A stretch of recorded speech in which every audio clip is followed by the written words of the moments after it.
Hey everybody, what is going on? I am so excited today because we have reached, officially, Mini Urban Farm has reached 15,000 subscribers in this community. So today we are doing a giveaway and I am sharing with you my biggest garden struggles that have kept me up at night, that have destroyed my gardens, and their solutions. Let's go.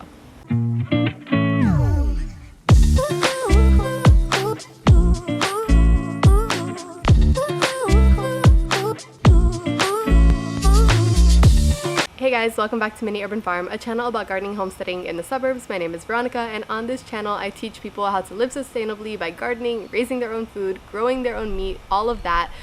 Today I am so excited, so thankful, so grateful because our community has reached 15,000 subscribers on YouTube alone, which means that I am going to be doing a giveaway to say thank you to everybody who is part of our community. I'm so grateful to each and every one of you, and I love being able to provide content for you guys and to hear feedback in the comments. So for this giveaway, I am going to be giving away 3 copies of my Starting Your Own Vegetable Garden workbook. It is a 46-page complete guide to starting your own urban garden, for planning it out, for knowing what to grow, for knowing the exact layout, everything. So if you are brand new to gardening, or if you want to start a garden, or if you don't know really what you're doing in gardening just yet, this is a complete guide. I'm giving away 3 copies, alright? The giveaway will end in 3 days from now. I will leave the exact date and time on the screen somewhere. Just know that you have until then to enter. Rules for entry are as follows. 1. You have to be subscribed to the Mini Urban Farm YouTube channel. And 2. You have to leave a comment below with your biggest garden struggle. So today we are talking about the biggest garden struggles that I've experienced and the solutions that I have discovered the hard way for each of those struggles. If you struggle with something in your garden, which I'm sure you have at one point in time, or probably still are, because that is a common theme in gardening, whatever your biggest garden struggle is, leave it down in the comments below. If you have already solved it, then great, leave that solution as well. If not, then hopefully I can provide a solution, or somebody else in our community in the comment section below can provide you a solution to that problem. So you have until that date and time to enter, at which point in time I will be announcing the 3 winners to our giveaway. Alright, so let's go ahead and get started with my biggest garden struggles that I am sharing with you guys today. Number 1 is overwatering. So as you can see here, the majority of my garden is bright, nice, dark green colors, right? Nothing is too out of line with that. You have maybe 1 or 2 leaves here on this plant that are a little bit more yellow on the bottom, but for the most part, everything is nice and dark green, the exact color it should be, alright? That is because it is getting the proper amount of water for the majority of the time. Now, knowing how much to water your plant is definitely a struggle for anybody, especially if you're in a new garden space, especially if it's something that you've never grown before. But even at the beginning of every season, you're going to have to adjust the amount that you're watering. Whether you're manually watering your plants or you're using a drip irrigation system or a sprinkler system like I do, you're going to have to adjust as needed. For example, I'm in Central Florida and it is very hot now. It is well into the 90s during the day. So I am going to have to adjust my watering system. Actually, I already adjusted my watering system to provide more water to the plants because they are going to need it if I want the plants to not die. The same thing at the beginning of the season when it is nice and cool. When the plants are smaller, they need a lot less water. So you're going to have to adjust it, and that is not something that you are going to set it once and it's going to be done for the rest of the season. You're going to have to adjust it as you go along, but knowing how much to water can definitely be a struggle. And when I first started gardening many years ago, I would overwater my plants like crazy, alright? I thought that the more water you provided to your plants, the better they would do, and that is definitely not true, alright? A lot of plants need less water than you would think, and there are a lot of plants, especially in my garden here, there are a lot of plants that are drought tolerant, alright? So adjust your watering as needed and see what it is that your plants are really benefiting from. If you're seeing your plants turn yellow and the soil is like soggy, you're probably overwatering your plants a lot, and you could probably provide less water to your plants and they would do much better. The same thing if you're constantly seeing your leaves on your plants turn brown and crispy and then die, and the plants wilting and that sort of thing, you're probably not giving them as much water as they need. You should find somewhere in between, and the key is if you stick your finger into the soil and about an inch down it is somewhat damp, they don't need more watering than that. You're watering a good amount. Keep it at that level and you will be fine. Alright, so my next biggest struggle in gardening was seed germination, alright? And this is my potting soil. All right, you can see how nice and fluffy it is. There's all these little white specks in it. All right, and that is because over the years, I have mastered the art of making my own seed starting soil. Now, this seed starting soil gives my plants the best germination rate, because what happens if your plants, if your little seedlings like this one over here, all right, if you plant seeds out and they can't actually find their way up through the soil, then they are going to die before they ever reach the light.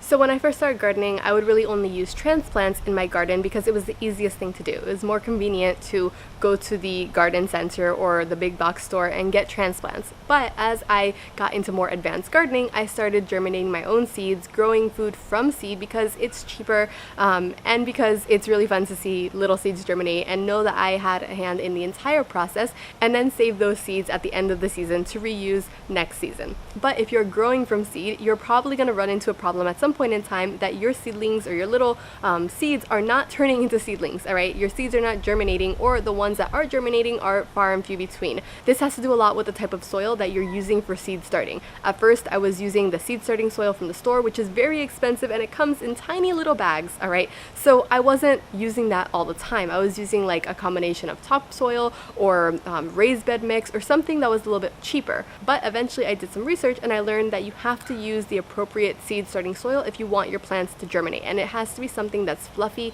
and retains moisture really well and just allows your seedlings to pop up through the soil without too much of a hassle. All right, that is why I now make my own seed starting soil. If you want the exact recipe to that seed starting soil that works perfectly for me, I will leave that link in the description bar below. You can go check that out. It's a pretty short video, and that will give you exactly what you need to start your own seed starting soil from scratch.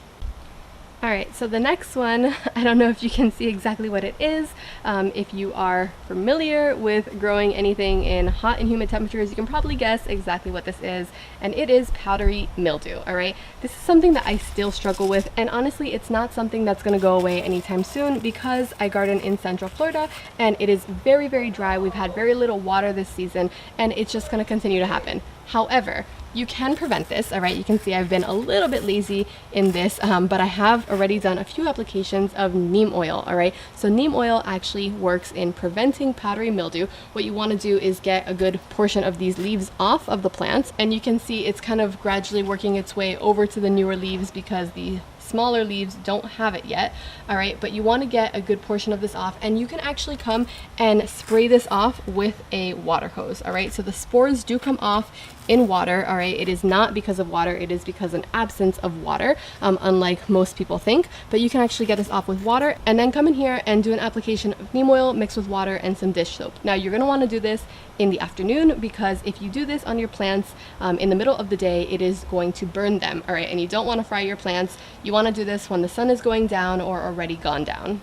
And as you can tell, this is something that I am still struggling with. All right, it is not something that I have completely overcome. However, every time I do the application of neem oil, and I'm consistent with doing it more than I've been lately, when I'm consistent with it, it does really help in controlling it. All right, this is gonna be something that I'm gonna have to continue doing. So if you have powdery mildew, just know that it's an ongoing issue that you wanna catch early, and be consistent with it. Not like I have been so far. I've been a little bit lazy this season. Now, if anyone does have additional ways to get rid of powdery mildew, then I would love to hear that in the comments below, because I'm always looking for new ways to combat powdery mildew. All right, now one of the worst problems I've had in the garden that I struggle with every season is cutworm damage. All right, and you can see all of these little holes here. All right, cutworms make those holes. They also leave holes in your fruits and your vegetables. They tend to burrow themselves into the plant, into the vegetable itself, and then just eat it from the inside out and destroy it. Now, as you can see, I have quite a few tomatoes here, but that was not the case when I was just starting out, because you can see all of the cutworms were getting to my plants. Now, this is one that I have struggled with for every year that I have been gardening, but I think this season I've actually finally gotten a hold on it, and it is because of BT. All right, so I've been using this to actually spray my plants, anything infected with cutworms, but in addition to this, you're gonna have to go and pick off all of the cutworms that you see on your plants so that they don't continue to spread. All right, this is gonna take a little bit of time to work. All right, I use this in combination with diatomaceous earth. This seems to work a little bit better, and I have been spraying this every couple of days since I noticed that the infestation was starting. The same thing with coffee grounds. So in here, you can see a good portion of my kale over here is destroyed, all right? And that was probably one of the first things I noticed that completely got overrun, all right? But you can also see back here that there are quite a few little seedlings that are just emerging, all right? Little seeds that I went through here and reseeded them into the garden after all of this happened. Now, I wasn't gonna just put them back in here knowing that this was gonna be a problem again, but you can probably see that there are a good amount of coffee grounds in here. So in addition to spraying my BT everywhere that I saw them, I also came in here and dumped a whole bunch of coffee grounds almost on a daily basis. And the same thing underneath my tomatoes, all right? So I put a whole bunch of coffee grounds under those plants and a whole bunch of coffee grounds over on the other side of my garden. So since I've been doing those three things, I have noticed significantly fewer cutworms in my garden, and it really has not been too much of a problem since I've been consistent with it. All right, so those three things: use coffee grounds underneath your plants in the soil. They tend not to like the smell of it or something, so they kind of avoid that entire area. 2, go through every single day, all right, since you notice it, every single day, go through and manually remove the cutworms from your plants, all right, every single one that you can see. And that is going to be a little bit time consuming, but it's better than losing all of your crops to a cutworm infestation, all right. 3, use BT, spray it, mix it with, you know, water or whatever it says on the instruction label. I think it's just a little bit of BT to like a gallon of water, all right? So you can be pretty sparing with this. Go through and spray all of your plants when it is dusk time. I'm not sure if it will burn your plants, but just to be safe, do it when the sun has already gone down, and do that every other day until it gets a little bit more controlled. That way you will have significantly fewer cutworms, if at all. And the last one over here that I want to show you is leaf miners, all right? So this one little plant, all right, this cucumber plant, had some leaf miners at the very beginning of the season, on that leaf and on that leaf. But you can see the rest of the leaves do not have any leaf miner damage at all. And that is because I have discovered a way to get rid of leaf miners altogether on your plants once you notice them. So again, we're gonna come back to our neem oil spray, all right? The same spray that I was using for our powdery mildew.